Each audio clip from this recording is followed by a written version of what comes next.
કચ્છ જિલ્લાના નખત્રાણા હાઈવે પર અકસ્માતની ઘટના સામે આવી છે।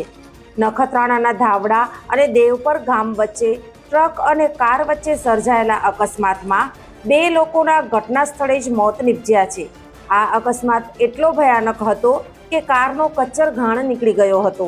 પ્રાપ્ત માહિતી અનુસાર ધાવડા અને દેવપર વચ્ચેથી પસાર થઈ રહેલી એક કાર અને ટ્રક વચ્ચે જોરદાર ટક્કર થઈ હતી।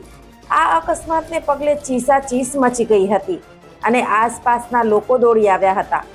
કારમાં સવાર 2 વ્યક્તિઓના ગંભીર ઈજાઓ થવાને કારણે મોત નીપજ્યા છે, જેના પગલે પરિવારમાં માતમ છવાઈ ગયો છે।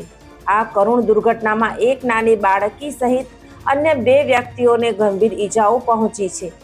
ઘટનાની જાણ થતાં જ 108ની ટીમ તાત્કાલિક ઘટના સ્થળે પહોંચી ગઈ હતી અને પ્રાથમિક સારવાર આપી ઈજાગ્રસ્તોને વધુ સારવાર માટે નજીકની હોસ્પિટલમાં ખસેડવામાં આવ્યા છે।